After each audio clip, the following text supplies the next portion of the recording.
Magu Zian Sho, divine marijuana brings immortality.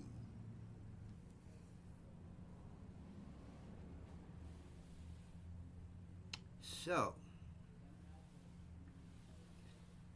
one of the previous videos that I did on tuning forks was, got a whole lot of views. When I say a whole lot, I mean like 20 something views. I say that's a whole lot because I haven't even started promoting the channel yet. I'm trying to get some content on, and then I will start promoting the channel.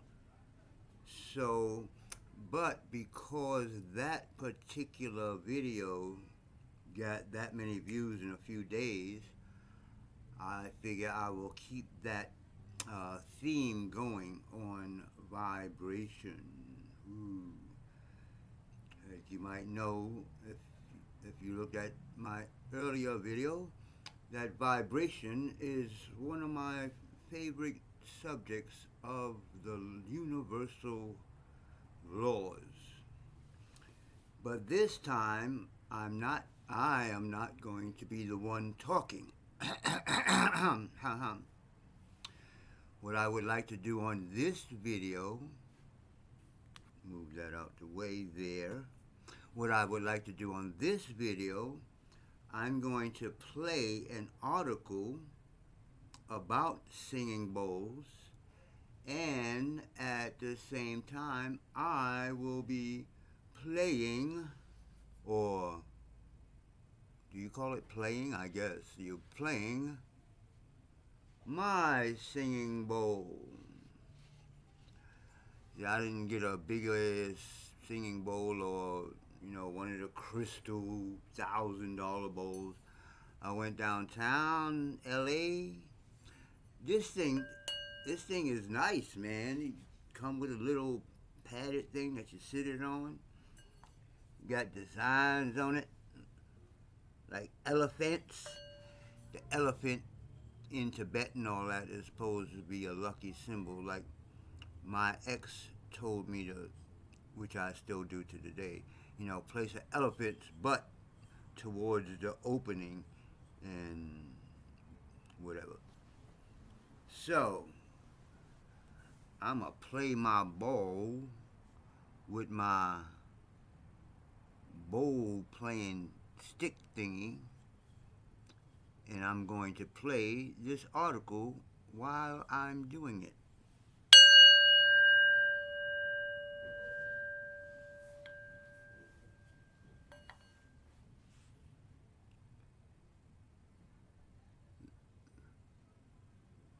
So, let's start the article. I said, let's start the article. Is so special about the singing bowl? My story. March 24th, 2024. Written by Guy Bider. Himalayan singing bowls, also known as Tibetan singing bowls, have been known to Westerners since the late 50s. They came to the US and Europe with Tibetan refugees who escaped the Chinese communist occupation. Now almost every yoga studio and wellness center has one of these instruments, and even though every Tibetan gift shop sells singing bowls, very little is known about their origin. There has been much speculation about the nature of this mysterious bell-like instrument on the one hand, and mounting scientific evidence showing the many health benefits it delivers on the other. The beautiful complex simplicity of the singing bowl's voice helps to achieve relaxation, reduce stress, anxiety, and physical pain. It has also been known to help normalize blood pressure and simply clear your mind if you give it a chance. Focusing on the complex harmonic overtones is a great way to enhance the ability to concentrate and sharpen memory. Singing bowls are a perfect tool for meditation and brain function enhancement. Although little is known about how singing bowls were used in the past, Modern practitioners of sound healing are developing new skills and reinventing techniques of utilizing singing bowls for balancing and harmonization.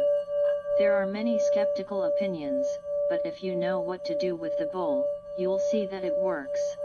In the article The Pulse of a Singing Bowl you may read about the nature of monaural beats and how the pulsating voice of the singing bowl positively influences the brain activity. Instead of offering you the sources to learn from about the origins of singing bowls and what are they used for, I'd like to share a story about my healing and a great singing bowl master that I met while I was in Tibet. In 2007, I heard the sound of a singing bowl for the first time. Although it felt like this sound was squeezing my heart, a sense of well-being penetrated my whole essence. It felt like I was being blessed by some higher intelligence. Shortly after this, I purchased a bowl for my wife and me. We didn't know what to do with the sound bowl, besides striking it and listening, but there was something about that sound. The bowl was sitting on a decorative cushion, which rested on a coffee table, and we couldn't pass by it, without taking the stick and playing the bowl for at least a couple moments. The bowl was receiving so much attention as if it were a member of our small family.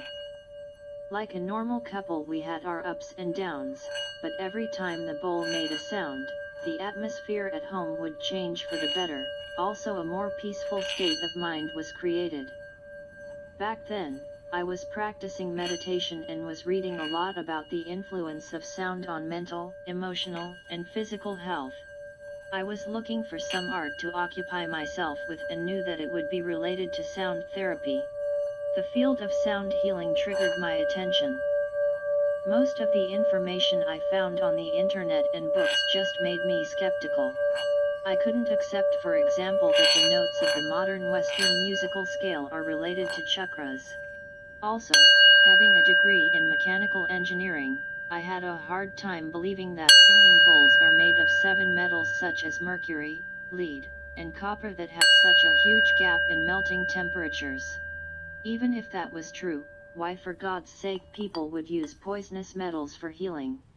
I had so many questions and there was no one around to give me the answers. I purchased a few more singing bowls and was running my experiments.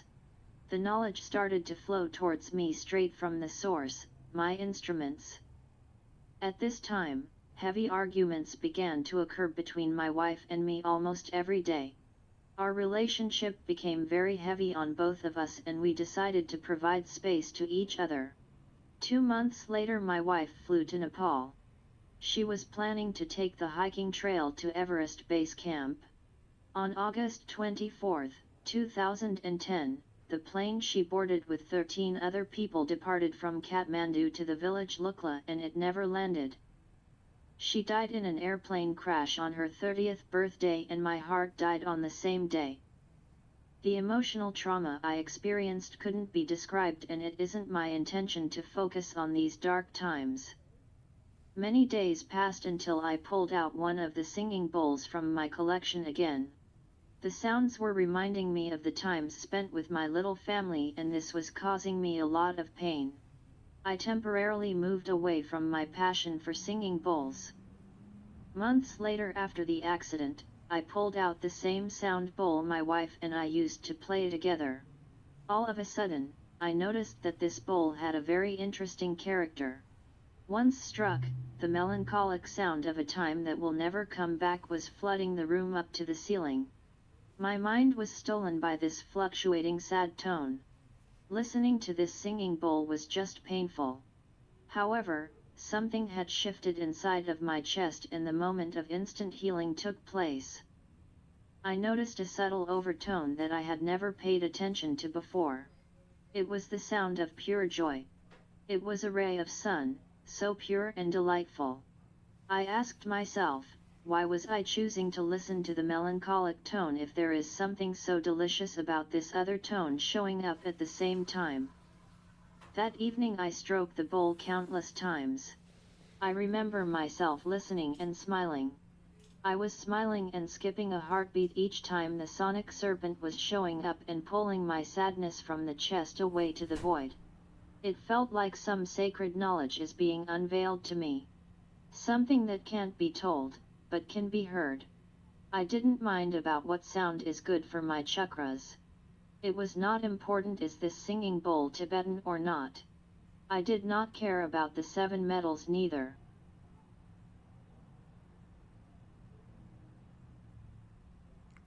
Okay, so I was trying to find the end, but I guess I just ended it, didn't I? Close that down. So, it really didn't go into deep of how I thought it was going to get into more of the bowl itself. That's why you proofread your stuff before you post it. But I'm not doing this video over. So, you got the basic idea though. All these vibrational tools, the tuning forks, etc., is about balancing. It's about getting your frequencies in alignment. Because in city environments, people, frequencies. Nowadays, we're talking more vibration and frequencies and stuff as opposed to chemical medicines and things of this nature. We all vibrate. Everything vibrates. These types of things help get you back. People say, I'm in tune. You in tune with what? In tune with this garbage? Concrete streets? Cars moving through air that create positive ions. You're like, wow, that's cool. No, it's not. Trees create negative ions. That's what we're supposed to be breathing in. So, I can go into the Bible thing about why we're supposed to leave the city, but that's all like, oh, you just believe that. No, I can go into the scientific reasons, because you as a melanated person, those of you who are melanated, just standing or walking on concrete. You ever put a battery on concrete? Back in the days, they used to carry on boombox.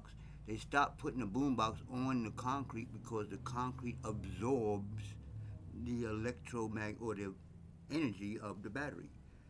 It does the same thing to you, etc., etc., etc. So these types of things are to help us. If you're going to be here in the city, this is definitely a reason to have tools when you get back home and you're all like, the job, my wife or husband, and you, okay.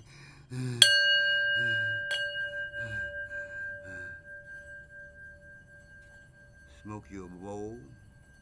Wait. Smoke your bowl before you play your bowl. Can't get. Oh, I got it on the pad. God dag nabbit.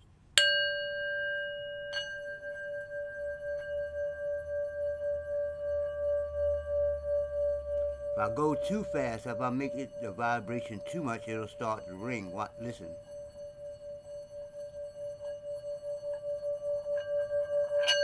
Hear that ring? Ring is actually trying to knock the piece of wood off. So I have to slow down or open my hand up on the bottom, bring the vibration down a little bit.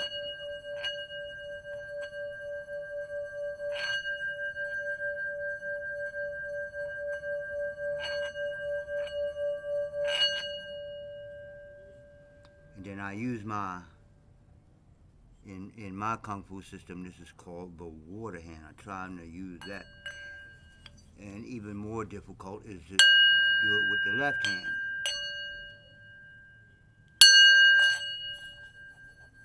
So I gotta learn that one.